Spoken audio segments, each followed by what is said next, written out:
Eschatologie et prophétie, une série d'émissions proposée par le Père François Dominique de la communauté des Capucins de Bastia. Amis auditeurs, bonjour, heureux de nous retrouver pour notre émission Eschatologie et prophétie.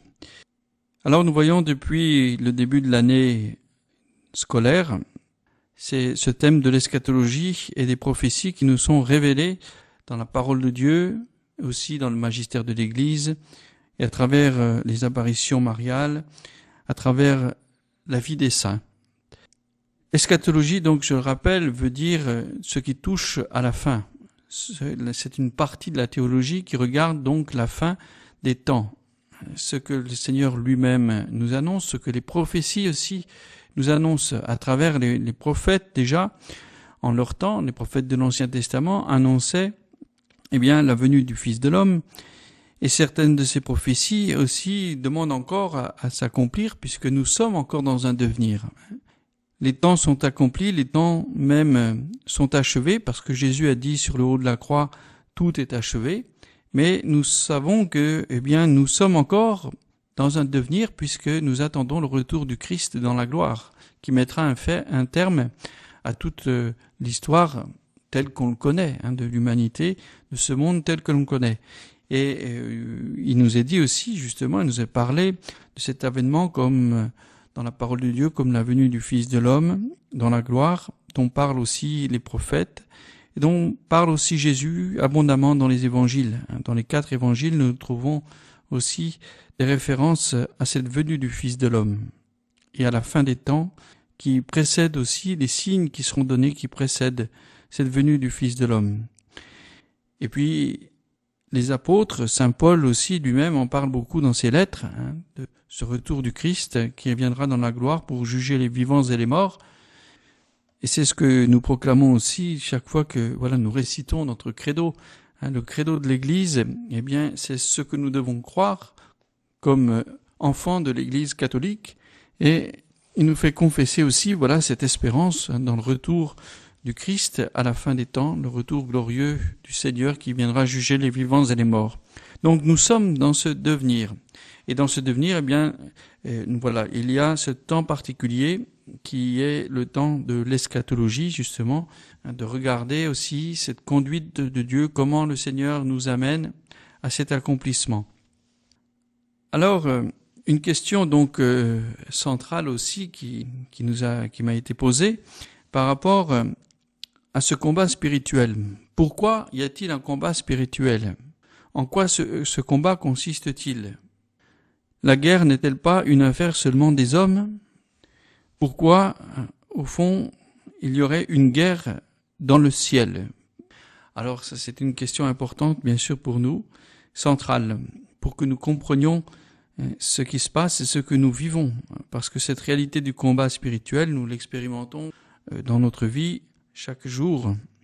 Et nous l'expérimentons dans l'humanité à partir donc de la chute d'Adam et Ève, de ce péché originel. Alors cette guerre contre Dieu, nous devons remonter aux origines pour comprendre en quoi elle consiste. C'est d'abord une guerre, ce qu'on appelle une guerre spirituelle.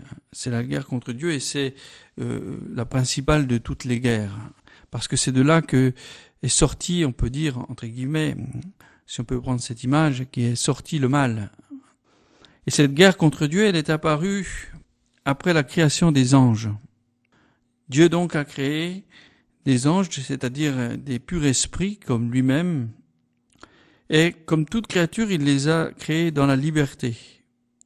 Saint Thomas d'Aquin, ce grand théologien du Moyen-Âge, mais qui est aussi docteur de l'Église et maître en théologie, le docteur commun de tous les étudiants en théologie, a fait tout un traité sur les anges, justement. Et il nous parle justement de ce moment de la création des anges. Et il nous dit que, comme créature, Dieu les a laissés libres. Dans un premier instant, donc, Dieu qui crée par amour a créé les anges et les a élevés en grâce. C'est-à-dire, il en a fait ces créatures douées de volonté et d'intelligence, comme tout esprit. Et dans un deuxième instant, il leur a laissé la liberté. La liberté d'entrer dans son projet, on peut dire, dans son plan, son projet de création, puisque la création des anges est au début de l'œuvre de la création.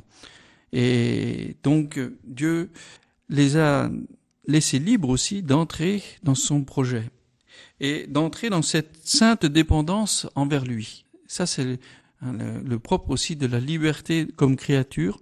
Dieu qui est notre Père, Dieu qui est notre Créateur, nous laisse toujours libres de le recevoir justement pour ce qu'il est, c'est-à-dire de recevoir ce lien filial que nous avons avec lui. Ou plutôt, voilà, d'en vivre de ce lien, de cette dépendance d'amour que nous avons avec Dieu. Donc Dieu a laissé libre ses anges, libres d'entrer dans son plan, libres de le servir et de l'adorer. C'est les deux fonctions des anges. Les anges, qu'est-ce qu'ils font dans le ciel? Les anges, eh bien, ils adorent Dieu lui-même, ils lui rendent la gloire qui lui est due et ils servent le Seigneur. Ils sont serviteurs de Dieu.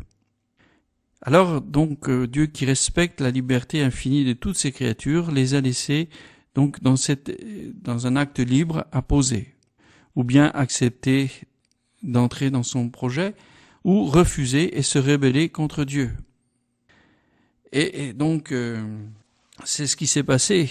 Une partie des anges, nous est dit, s'est rebellée contre Dieu, contre son projet, pour s'affermir eux-mêmes et pour prendre eux-mêmes la place de Dieu, c'est-à-dire de se diriger par eux-mêmes, ne pas vouloir être dépendants de Dieu. Il y a donc un texte de la Révélation qui est très important pour nous, c'est ce chapitre 12 de l'Apocalypse de Saint Jean, que nous connaissons bien, justement parce qu'elle met en lumière, en évidence aussi cette femme vêtue de soleil, dont la tête est couronnée de 12 étoiles et la lune est sous ses pieds. Donc une image aussi de Marie, en particulier de l'Immaculée. Mais ce chapitre 12 de Saint Jean, de l'Apocalypse de Saint Jean, nous parle justement de ce moment. Alors, si vous voulez bien, nous allons reprendre, après une brève pause musicale, le texte du chapitre 12 de l'Apocalypse de Saint Jean, pour entrer dans ce que la parole de Dieu nous révèle de cet instant, de cette création et rébellion des anges.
Voilà, alors nous lisons au chapitre 12 de l'Apocalypse de Saint Jean.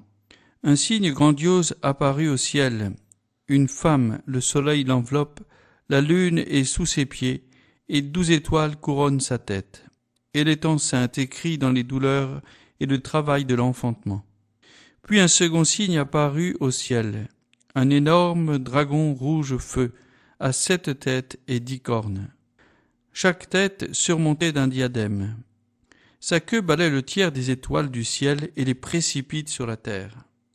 En arrêt devant la femme en travail, le dragon s'apprête à dévorer son enfant aussitôt né. Or la femme mit au monde un enfant mâle, celui qui doit mener toutes les nations, avec un sceptre de fer. Et son enfant fut enlevé jusqu'auprès de Dieu et de son trône, tandis que la femme s'enfuyait au désert. où Dieu lui a ménagé un refuge pour qu'elle y soit nourrie 1260 jours. Alors il y eut une bataille dans le ciel. Michel et ses anges combattirent le dragon, et le dragon riposta avec ses anges, mais ils eurent le dessous et furent chassés du ciel. On y jeta donc l'énorme dragon, l'antique serpent, le diable ou le Satan, comme on l'appelle, le séducteur du monde entier. On le jeta sur la terre et ses anges furent jetés avec lui. Et j'entendis une voix clamer du ciel.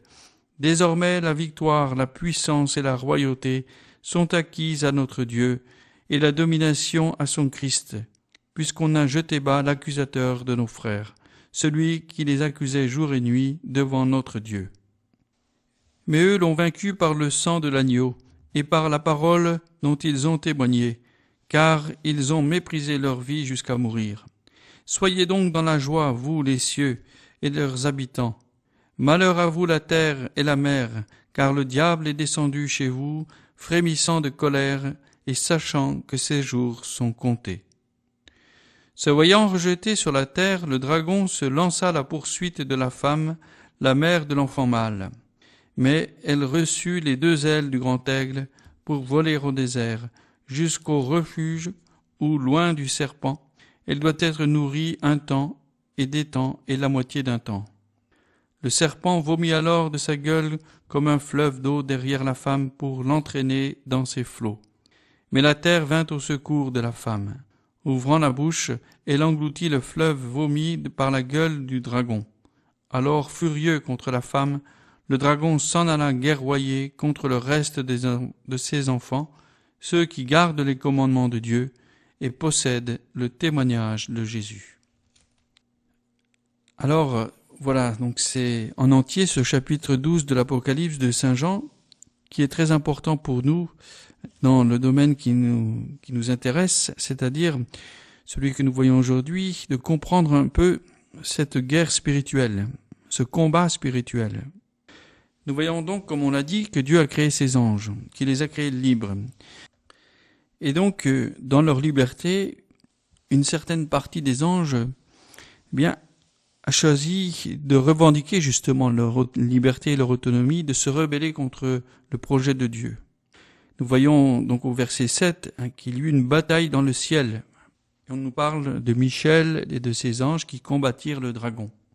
Alors c'est une image de l'Apocalypse qui nous montre cette réalité. Il y a donc une division qui s'est créée parmi les anges.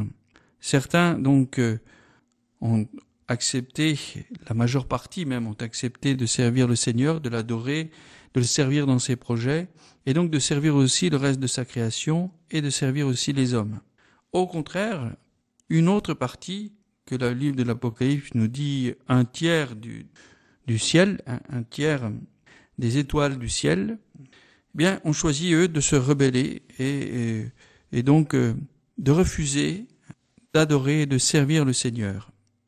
À ce moment-là, donc, il y a eu ce combat entre Michel, donc Saint Michel, le chef de l'armée céleste, le chef des anges qui ont accepté de servir et d'adorer Dieu, contre le dragon, comme le dit le livre de l'Apocalypse, le chef des anges rebelles qui a choisi de se gouverner par lui-même et donc de se couper de Dieu et de se couper de son projet et même de faire la guerre à ce projet de Dieu. Et donc il s'agit de l'archange Lucifer qui s'est révolté et qui a perdu son rang d'archange justement. Et avec lui donc un tiers des anges, un tiers de la cour céleste est parti, on peut dire, dans cette chute des anges. Alors, il nous est dit donc qu'il y eut ce combat dans le ciel, et le dragon riposta avec ses anges, mais ils eurent le dessous. Ils furent chassés du ciel. On les jeta donc l'énorme dragon, l'antique serpent, le diable ou le Satan, comme on l'appelle, le séducteur du monde entier, on le jeta sur la terre, et ses anges furent jetés avec lui. Donc on voit que l'issue de ce combat, où Lucifer et les anges révoltés ont eu le dessous, ont perdu la bataille, ils ont perdu aussi leur état spirituel d'ange, c'est-à-dire de serviteurs de Dieu, d'envoyés de Dieu. Et ils sont devenus ce qu'on appelle des démons. Et la première des conséquences de leur rébellion, bien, c'est de s'être coupés de Dieu. Cette coupure avec Dieu, elle est ici marquée, symbolisée par cette expression qu'ils ont été chassés du ciel. On verra aussi plus tard qu'avec le péché originel, quand l'homme aussi aura, dans sa liberté, choisi de pécher, eh bien, la conséquence spirituelle première, ça sera d'avoir été aussi chassé du paradis terrestre, chassé de ce lieu dans lequel Dieu l'a mis installé. Et il n'a plus accès aussi à l'arbre de vie. Alors, nous voyons donc que ce combat, eh bien, va entraîner cette guerre contre Dieu. Et cette guerre contre le reste de la création, contre l'œuvre de Dieu. Ce qui nous est révélé aussi donc dans ce texte, lorsque la parole de Dieu nous dit qu'ils furent précipités sur la terre. Donc ils ne peuvent plus demeurer au ciel, ils sont alors précipités sur la terre. Dans leur chute, donc, ils ont perdu leur état d'ange pour devenir des démons. Les démons sont aussi des créatures spirituelles, mais ils ne sont plus serviteurs de Dieu. Ils sont serviteurs et alliés de Satan, le prince des démons. Celui que l'Apocalypse nous parle aussi comme d'un dragon. C'est lui qu'on nomme aussi le séducteur de la terre, l'antique serpent, le diable ou le Satan. Et donc, eh bien, ils sont précipités donc sur la terre et ils vont donc mener la guerre contre Dieu, contre les hommes. Mais la bonne nouvelle qui nous est déjà annoncée, c'est que, eh bien, Dieu vient au secours de la femme. C'est-à-dire, la femme, c'est l'image, bien sûr, de la Vierge Marie, c'est l'image aussi de l'humanité, et de l'humanité rachetée par le Christ, c'est-à-dire de l'Église aussi. C'est aussi, les pères de l'Église ont vu aussi comme une image, justement, un symbole de l'Église, celle qui, à la fois, est notre mère, qui nous nourrit, qui nous conduit, qui nous protège et qui nous garde, qui nous enfante aussi à la fois. Donc, nous y avons déjà cette bonne nouvelle, que bien Dieu ne nous abandonne pas, Dieu n'abandonne pas bien sûr sa créature. Et le démon sait que ses jours sont comptés. C'est pourquoi il est en rage, comme le dit ici le verset 12. Alors, voilà, nous allons marquer une nouvelle pause musicale et puis nous nous retrouverons pour voir ensemble justement cette deuxième partie qui est justement ce combat spirituel dans lequel nous sommes plongés, mais en même temps dans lequel nous avons aussi déjà la victoire.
Voilà, alors nous reprenons notre petite Lectio Divina sur ce passage de l'Apocalypse, mais qui me semble vraiment capital et très important. C'est pour ça que je prends le temps d'y revenir, pour que nous puissions comprendre vraiment à la fois ce combat spirituel dans lequel nous sommes, mais que nous puissions comprendre aussi ce mystère de cette liberté que Dieu laisse aussi à ses créatures. Il laisse les anges se rebeller contre lui, et donc nous aussi, comme créatures de Dieu, bien nous sommes créés libres. Nous sommes créés dans cette liberté.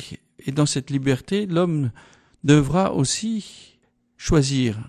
Comme les anges ont choisi Dieu servir Dieu, de servir et de l'honorer, ou bien on choisit de se rebeller et de s'affirmer comme leur propre maître, alors dont ils n'ont pas besoin de cette source divine, cette dépendance à leur Créateur.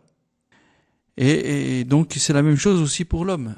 On le voit aussi dans les chapitres de la Genèse, le premier chapitre, nous voyons la création de l'homme, et puis dans le deuxième chapitre aussi, troisième chapitre, qui nous montre la chute.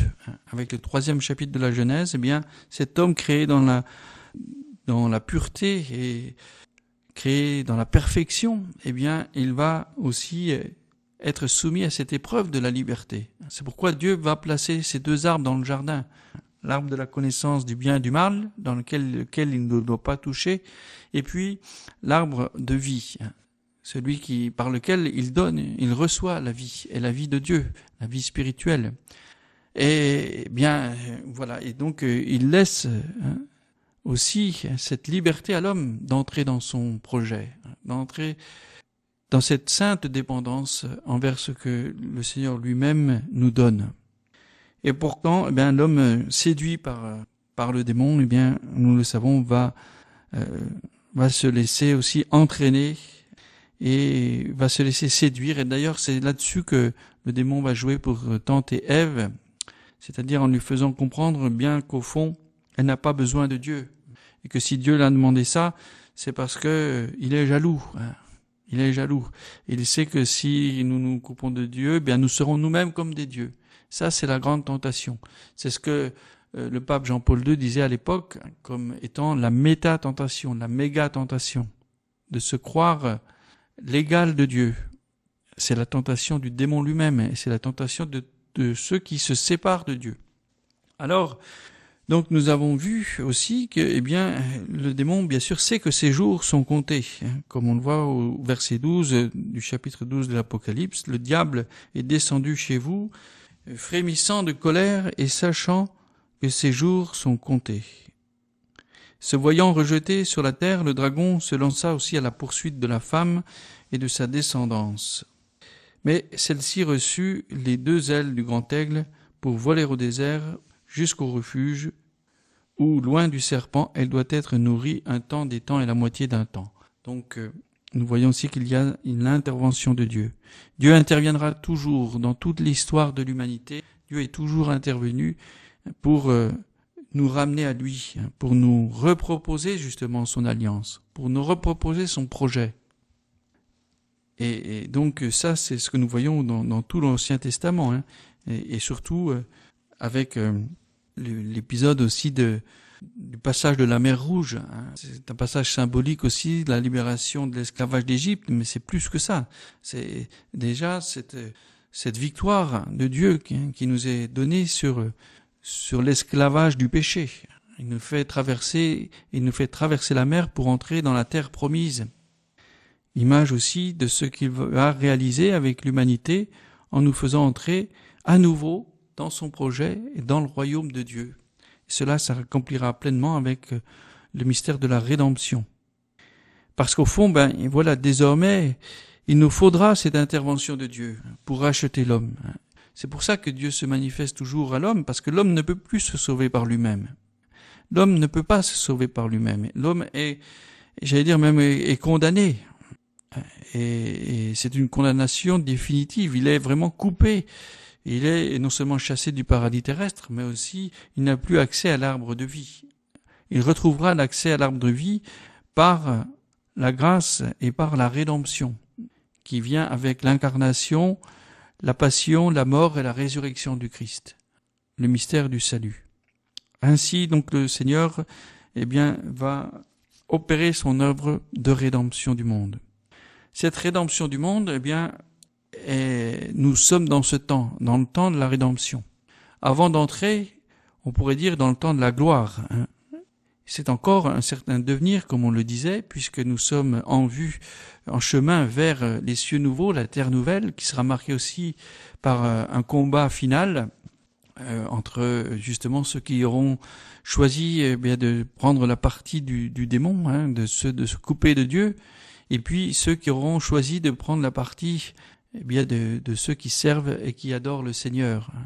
Et on voit donc à la fin de l'Apocalypse justement cette grande bataille qu'on appelle la bataille d'Armageddon, à l'issue de laquelle le Seigneur Jésus apparaîtra dans la gloire avec puissance, grande gloire, pour donner à ses élus aussi l'accès à la Jérusalem céleste, ces cieux nouveaux, ces terres nouvelles, et où le dragon, l'antique serpent, le diable, le Satan, tous ceux qui l'auront suivi aussi, seront précipités dans les temps de feu et de soufre pour l'éternité. Alors, chers amis, bien voilà, nous sommes justement dans cette réalité, nous sommes dans ce devenir, et nous avançons aussi, encore une fois, vers ces cieux nouveaux et cette terre nouvelle. Et donc, nous sommes, comme on l'a dit déjà dans notre émission la semaine dernière, nous sommes entrés dans cette phase ultime ce n'est pas encore peut-être la grande bataille d'Armageddon, mais en tout cas, nous sommes entrés dans la fin des temps.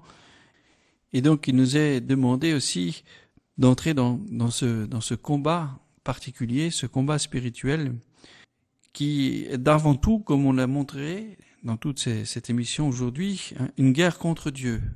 C'est pas d'abord une guerre contre les hommes, c'est d'abord une guerre contre Dieu. Ensuite, le démon, et par les conséquences du péché, etc., par l'amour de l'argent, il va corrompre l'humanité. Il va corrompre l'humanité à travers l'amour de l'argent, à travers le pouvoir, à travers le fait aussi de dominer, etc. Et donc il va monter les hommes les uns contre les autres. Ça c'est le deuxième aspect de la guerre, comme on dit. C'est la guerre entre les hommes, dont le démon aussi est l'instigateur, mais dont les hommes aussi entrent et collaborent volontiers, parce que chacun cherche à son propre intérêt et chacun cherche aussi à imposer aussi aux autres sa domination. Donc voilà, nous sommes donc au cœur de ce combat, et c'est d'abord avant tout un combat spirituel. Et dans ce combat, eh bien, nous sommes appelés à être ce que la Vierge Marie déjà à la Salette et aussi Saint Louis-Marie Grignon de Montfort avait appelé les apôtres des derniers temps, c'est-à-dire les fidèles de l'Église des derniers temps, ceux qui sont particulièrement liés justement à la femme, à cette femme de l'Apocalypse, cette femme qui à la fois combat mais aussi qui est protégée et qui protège aussi ses enfants, donc un lien particulier avec Marie, et en même temps ces enfants aussi tournés complètement vers le mystère du salut, des vrais soldats du Christ, et qui sont prophètes et annonciateurs de la bonne nouvelle du salut. Alors voilà, nous sommes appelés à être ces prophètes des derniers temps. Et nous verrons donc la semaine prochaine dans notre émission cette réalité de ce que des prophètes des derniers temps, tels que l'a développé aussi Saint Louis-Marie Grignon de Montfort dans son traité, le traité de la vraie dévotion à la Sainte Vierge notamment. Voilà, il me reste à vous saluer, à vous donner rendez-vous donc la semaine prochaine pour notre émission. Et restez fidèles à nos programmes.